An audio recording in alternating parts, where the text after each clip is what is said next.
Great to have with us at halftime, and obviously we're recording this in advance. These guys are a little busy this weekend. SMU is playing Boston College. Alabama's got Mercer. So obviously on Friday night at halftime, these fellas are doing something besides recording an interview with us. So a little earlier, but we're talking with Graham Uter and Jay Loper. And Graham and Jay, how y'all doing? Good. How are you? Hey man, doing great, doing great. I got to ask you guys, and we'll start with you, Graham, and then go to Jay. All right, you're at SMU now. This is kind of I guess, a throwback show. It's where are they now kind of thing. So you're at SMU. Tell me how you picked SMU and how you decided Dallas, Texas was where you needed to be after Bayside. Well, it had a really hometown feel. Like obviously it's in a big city, so it's not the same as Daphne, Alabama, but like the campus wise felt like really close to home. And then the coaching staff is just great out there. Like right when I met Coach Justice, the offensive line coach there, I kind of knew like he was the guy I wanted to play for. I love the way he coaches, the way he interacts with people. And then Coach Lashley, the head coach, he's also a great guy, real offensive guy. And, I'm on the offensive side of the ball, so I love that. Well, now you had other options. Were there other places that you thought about, or once you met the guys at SMU and learned them and Dallas, that was the only option? Well, they were my first Division I offer. So at first I was like, all right, I'm gonna wait a little bit and see what other options. And I got like South Alabama, Troy, those schools, and I really thought about those schools, was looking at those schools, and then ultimately like around like probably early summer going into my senior year, I was like, yeah, SMU's the place for me. I went on that official visit and I committed there, and I knew that was the place I wanted to be. Jay Loper, you go to Alabama. You could play elsewhere, but you decided that's where you wanted to be. So why Alabama? I mean, growing up in Alabama, it was always kind of something I looked at, definitely wanted to do. And I mean, with me being a coach, I knew that's what I wanted to do when I was in high school. So when I got the opportunity to come here and learn from Coach Saban and the rest of the staff, I mean, it was kind of a given for me. So as soon as I got the opportunity, it pretty much led the way for me until I fully decided to come. It's kind of interesting too, where you're concerned. So you go to a school thinking kind of coaching, whereas a lot of guys, most guys, I would say, go to a school play-wise to be a player. But you went there because of coaching. Yes, sir. Just kind of learn from what the guys had. Graham, I want to ask where the transition is concerned, the transition from high school to college, and in this particular case, D1 college. Tell me what's been the biggest adjustment for you. For sure, skill level. Like it's a completely different level. Like obviously, like in high school, like I was the biggest guy on the field most of the games I played in. But when you get to college, like I think I was like the third or fourth lightest offensive lineman on the team. And like our D line's really good. Like we have a great D line, and like first fall camp blocking them, it was like kind of a wake up call to college. Like here you are, like welcome to college moment. Completely different skill level was the biggest takeaway I had. Jay, same for you? Definitely skill, but I mean, for me, that first practice, the speed is just so different. I mean, my first fall camp, guys like Brian Branch, Jordan Battle, Kool-Aid. I mean, you can't it doesn't matter how fast I felt in high school. Like getting here was out the window. It was gone. So once I got adjusted to that, it was better, but it definitely took me a minute to even out that. Where you're concerned, both of you, and I'll ask you this, Graham, in a minute, but Jay, you played high school ball as a starter from a very young age. And then when you go to the collegiate level, you're going to have to sit a little while. I mean, that's just the way it is typically. Most freshmen aren't going to get a lot of playing time to begin with. How difficult has that been for you to not hop right back onto the field, wrapping up your high school career?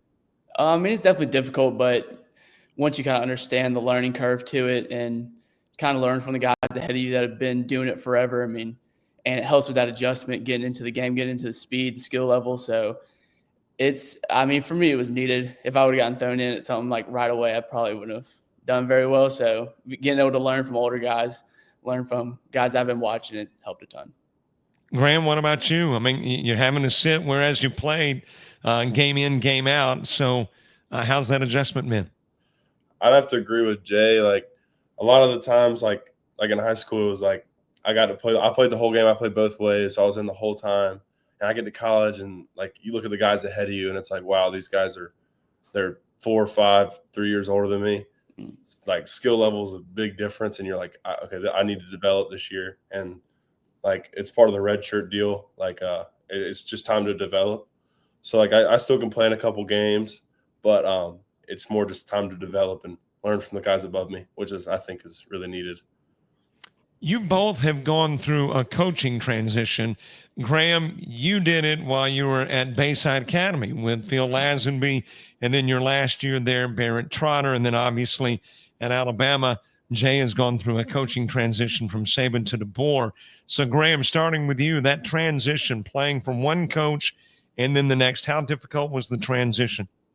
So at first it was pretty difficult because Coach Lazenby, Coach Laz, he loved to run the ball, and I love run blocking too. But Coach Trotter came in, and we ran a lot more spread offense, pass the ball. We ran the ball a good bit still, but we had Sammy at quarterback. We could pass the ball a good bit, and it was tough at first. But like once we all kind of collectively like bought in and like knew this offense was going to work and that we had the pieces to do it, we kind of bought in and worked together to like make sure everyone was right. Everyone knew where to be, knew where to go.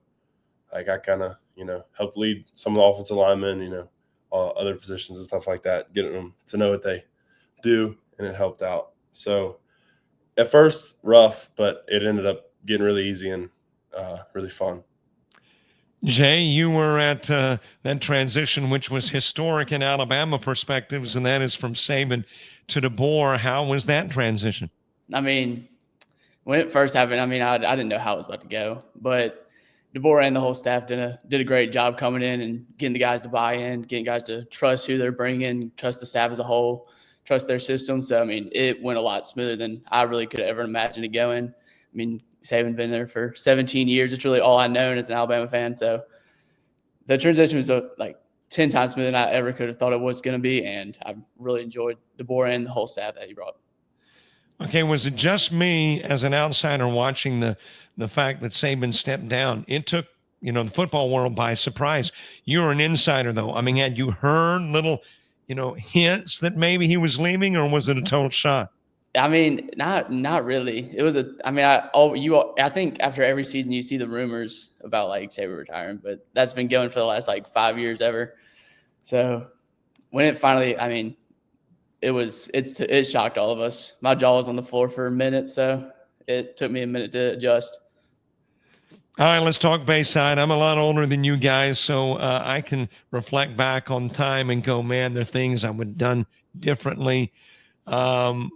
You guys, Graham first. You look back on your Bayside football career. Anything you've done differently? Man, just play hard and practice hard every day. Like high school is the fun time. It's like high school is where it's super fun, and like college is really fun too. But high school's different. Like Friday Night Lights, I think everyone will tell you like it's different playing Friday Night Lights. And I just wish like I could go back and practice as hard as I can every day, every play, because it's worth it. It goes by quick. It was like I woke up one day and I was graduating. Jay, any regrets? Any Bayside football regrets? Really the same, but I wish I could know how fast it was going to go. There was times where like it was a Tuesday. It was high at 64. You really didn't want to be out there too much, but it like knowing that you only had so many of those practices, it went by so incredibly fast that like I wish I could have gotten a few more of them, but it is how it is. All right, Jay, you first, and we'll give Graham time to think about this one. Fondest Bayside Academy football moment? Oh, I don't know. I may have to go my sophomore year at TR Miller. I think we won like 40-39, something like that. We won by one either way. But Stephen Jones, corner of the end zone, touchdown to win the game. It was unreal. We were 0-4 at the time. That was our first win. So it was huge. We ended up turning around the rest of that season, making playoffs. So I think it was just a huge turning point in the year and just really like fun year in general. Graham, what about you? Fondest moment? This one used to be hard, but until last year, when we played St. Michael's at their place, we beat them in overtime. Like we were down 21-7 at half or something like that. Came back and beat them in overtime. Teague Broadhead ran outside, scored a touchdown. It was probably the most fun moment I've had on a football field ever. It was awesome. Graham, you got a younger brother playing, Miles. Do you and he talk often? And are you giving pointers? I mean, are you coaching him up? We talk a ton, but it's hard to give him pointers on like most of the stuff he does. But whenever he's blocking, I can tell him some stuff. But he's a really good blocker for a tight end, and so I've early on in his stages, I was kind of trying to teach him stuff, but now he knows what's up and how to do stuff. So not much. We usually just talk about life and how's it going, and he can't wait till he gets up here. Jay, Kane Lyons, the running back for Bayside, you're a bigger running back, but he's got that quickness that you had. He does. Does he in any shape, form, or fashion remind you of you? I mean, a little bit. I mean, I hope he ends up better than me, but I've enjoyed watching him. He's a guy I've honestly known forever. I took him home to and from practices to go over summer during school. So seeing him have the success he's had has been awesome. I hope he builds off that and gets even better than I was. All right, last question. And I guess it's not really a question. It's giving you guys an opportunity to kind of issue a go get 'em to Bayside. The Admirals tonight. They are playing. This is being aired at halftime of the game against Alabama Christian. So Graham, first, what would be your pep talk to the Admirals? I would just say, like, hey guys, it's been a while since Bayside's been to the third round of the playoffs, and it'd be awesome to host a third round game at home. Have a chance to go to the semifinals. That's a great feeling. I never got to never got to feel, but I know how good that probably feels for people to get. So just keep working. Jay? I mean, I really piggyback off Graham. I mean, we never went that deep in playoffs. Mac, we went second round my senior year. So, I mean, if everybody just does their job, does what they're assigned to do, they should just take care of business and listen to Coach Trotter, what the whole staff has to do, and just go from there. Well, as a matter of fact, you're right. 2016 was the last year that Bayside Academy advanced to the third round of the state playoffs. So they're trying to break an 8-year drought where that is concerned tonight. And, hey, man, you guys were great watching. I mean, I love the way you played the game at Bayside Academy. And we miss you there, but hope that Graham, you at SMU, and Jay, you at Alabama, continue to find great success. And we appreciate you being with us at halftime. Yes, sir. Appreciate you. Thank you very much. Thanks, guys. Thank you.